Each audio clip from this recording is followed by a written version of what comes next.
পর্ব ৫। ফারিহা দরজার সামনে দাঁড়িয়ে আছে। ওড়নাটা মাথায় দিয়ে মুন্নি ঘর থেকে বেরিয়ে এলো। তার চোখ দুটো ফোলা ফোলা, মুখখানা ক্লান্ত দেখাচ্ছে। ফারিহা অবাক হয়ে তাকিয়ে থাকলো তার দিকে। কি হলো? কি দেখছিস আমাকে অমন করে? মুন্নি হেসে বলল বটে, কিন্তু সেই হাসিটার মধ্যে দুঃখ লুকিয়েছিল। ফারিহা ধমকে সুরে বলল, তুই আবার কান্নাকাটি করছিলি? ছোট আম্মার সেই ফটো আর জিনিসপত্র দেখছিলি? আমি এখনই গিয়ে আম্মাজিকে বলে দেব, তোকে আবার আমার কাছে থাকতে হবে ও বাড়িতে। মুন্নির সঙ্গে সঙ্গে ফারিহার হাত ধরে ফেলল। ছাড় ছাড় বলছি। ফারিহা হাত ছাড়ানোর চেষ্টা করল, কিন্তু মুন্নি শক্ত করে ধরে রাখল।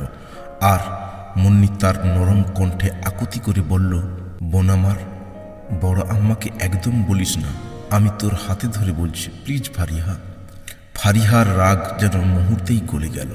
সে দীর্ঘশ্বাস ফেলে বলল, ঠিক আছে আপা, ঠিক আছে, এখন তো ছাড় আমাকে, আমার হাতে লাগছে। মুন্নি হাত ছেড়ে দিল। ফারিহা বলল, চল, আম্মাজি খেতে ডাকছে। মুন্নি হঠাৎ একটু হাসল। ফারিহা বলল, তুই হাসছিস? ওই শহরের বাবুটা খাবার সময় থাকবে নাকি? ফারিহা মুখ বাঁকিয়ে বলল, সাহির ভাইয়ার প্রতি তোর এত ইন্টারেস্ট দেখছি, ব্যাপারটা কি? মুন্নি মুচকি হাসল। তারপর নরম স্বরে বলল, ইন্টারেস্ট নয়, কৌতূহল বলা চলে। ও একটু বোকা বোকা টাইপের। ও এখানে নিজেকে ওভার স্মার্ট দেখাচ্ছে, তাই তোর ওই ওভার স্মার্ট মামাতো ভাইয়ের সাথে একটু মজা করতে চাই। ফারিহা মাথা নেড়ে বলল, আপা দেখিস, সাহির ভাইয়া কিন্তু অত সহজ ছেলে নয়। ওর তো আবার বড় বড় কথা বলার অভ্যাস আছে।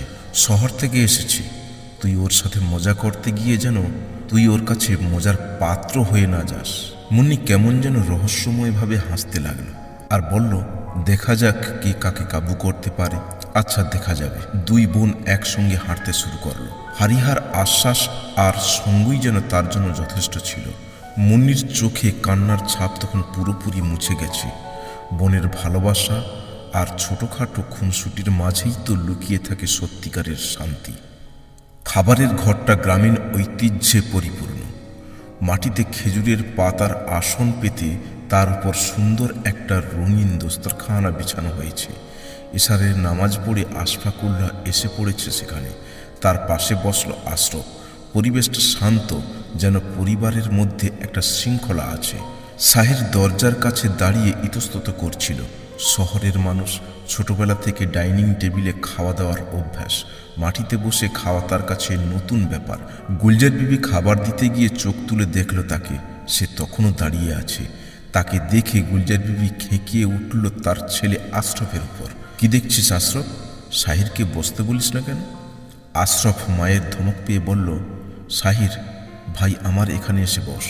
সাহির তাকালো আশরফের দিকে।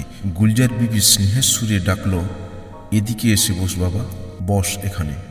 সাহির কিছুটা লজ্জিত ভঙ্গিতে বলল, ফুফু, আমি কি এখানে বসব? গুলজার বিবি হেসে বলল, তো বাবা কোথায় বসবি তুই? আমার মাথায়? সাহির সংকোচ ভরে বলল, না না, নিচে বসে আমার খাওয়া হবে না, আমার তো ডাইনিং টেবিলেই অভ্যাস। গুলজার বিবি একটু কঠোর সুরে বলল, বাবা ধন, এখানে তোমাকে বসতেই হবে। এটা তোমার শহর নয় যে চেয়ার টেবিলে বসে বেয়াদবের মতো খাওয়া দাওয়া করবে। এখানে খাওয়া দাওয়া করতে গেলে আদব কায়দা মেনে খেতে হয়। সাহির অবাক হয়ে তাকিয়ে রইল আর ফিসফিস করে বলল, খাওয়া দাওয়ার মধ্যে আদব কায়দা? আশফাকুল্লাহ তখন বলল, অবশ্যই, খাওয়া দাওয়ার মধ্যেও শৃঙ্খলা বজায় রাখতে হবে। খাবার খাওয়ার শুরুতেই বিসমিল্লাহ বলবে, ডান হাতে খাবে, খাবার সময় বেশি কথা বলবে না, আর খাবারের প্রশংসা করবে। এসবই তো ইসলামের আদব কায়দা। ঠিক তখনই সেখানে এলো মুন্নি আর ফারিহা। তাদের দেখেই গুলজার বিবি খেঁকিয়ে উঠে বলল, কতক্ষণ আগে তোকে মুন্নিকে ডাকতে পাঠিয়েছি ফারিয়া, এত সময় কোথায় ছিলি? ফারিহা মুখ নামিয়ে চুপচাপ দাঁড়িয়ে থাকলো। সাহির কিছু না বলে অদ্ভুতভাবে মুন্নির দিকে তাকিয়ে থাকলো। মুন্নি তা দেখে মুচকি হেসে এগিয়ে গিয়ে বলল, বড় আম্মা, বলো আমাকে কি করতে হবে? গুলজার বিবি বলল, আমাকে একটু সাহায্য কর মা, ওদের খাওয়া দাওয়া দিতে সাহায্য কর, এগুলো বাড়িয়ে দে। সাহির তখন আশরফের পাশে দ্বিধাগ্রস্ত হয়ে বসে পড়ল। শহরের ছেলে, এভাবে মাটিতে বসে খাওয়ার অভ্যাস নেই তার। খাবার পরিবেশন শুরু করলো মুন্নি আর ফারিহা। ধোঁয়া ওঠা গরম ভাত, মসুর ডাল, সরিষার তেল দিয়ে ভাজা মচমচে পোনা মাছ আর লেবুর আচার দেখে সাহিরের মুখে জল এসে গেল। কিন্তু হঠাৎ তার চোখ আটকে গেল কলমি শাক ভাজার দিকে। সে অদ্ভুতভাবে শাক ভাজার দিকে তাকাচ্ছিল। মুন্নি সেটা বুঝতে পেরে ইচ্ছা করেই সাহিরের প্লেটে কলমি শাক ভাজা বেশি করে দিল। সাহির মুখ কুঁচকে বলল, এটা আবার কি? মুন্নি হেসে বলল, কলমি শাক ভাজি। খাও না শহরে বাবু, গ্রাম্য খাবার না খেলে কি করে চলবে? সাহির বিরক্ত মুখে বলল, না না, আমি এসব লতাপাতা খাই না। গুলজার বিবি বলল, বাবাধন, গ্রামে থাকতে গেলে গ্রামের রীতি মেনে চলতে হয়। খাওয়া শুরু কর। কলমি শাক কিন্তু শরীরের জন্য খুব উপকারী। সাহির অনিচ্ছা সত্ত্বেও ঘিন ঘিন করে একটু শাক মুখে তুলল। মুখটা তার কেমন যেন কুঁচকে গেল। কিন্তু পাশে বসে আশফাকুল্লাহ বলল, বিসমিল্লাহ বলে খেতে শুরু করে দাও, দেখবে বেশ মজা লাগবে। সাহির ইতস্তত করে বিসমিল্লাহ বলে আবার শাক মুখে তুলল। হঠাৎ তার মুখের ভাব বদলে গেল। সে অবাক হয়ে বলল, আরে এটা তো খারাপ না ফুপু। মুন্নি হেসে বলল, এখনো বুঝেছ গ্রামের খাবারের স্বাদ? সাহির লাজুকভাবে মুখে হাসি রেখে বলল, এটা বেশ ভালো লাগছে। আশফাকুল্লাহ বলল, তবে এই কলমি শাকের অনেক উপকারিতা আছে বাবা। তাই নাকি? রক্তচাপ নিয়ন্ত্রণ করে, হজম শক্তি বাড়ায়, দৃষ্টিশক্তি ধরে রাখে, মানসিক চাপ কমায়, আর ত্বক ও চুলের জন্য অনেক উপকারী। গুলজার বিবি হেসে বলল, যদি আদব কায়দা মেনে খাবার খাও, গ্রামের সব খাবারই খেয়ে মজা পাবে তুমি।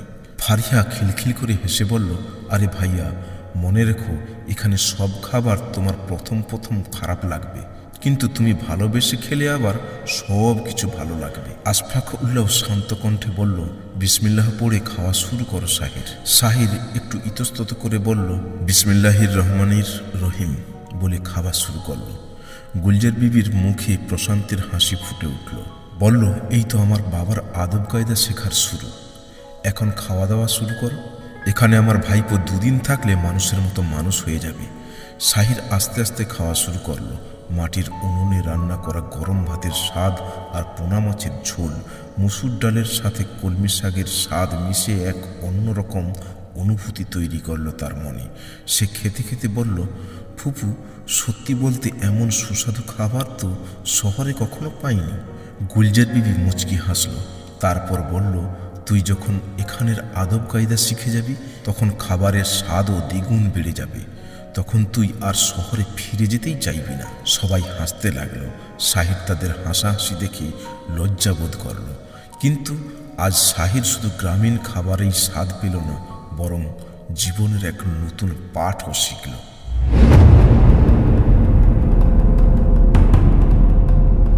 পর্বটি ভালো লাগলে অবশ্যই লাইক করুন, কমেন্ট করে জানান কেমন লাগলো, শেয়ার করুন বন্ধুদের সাথে।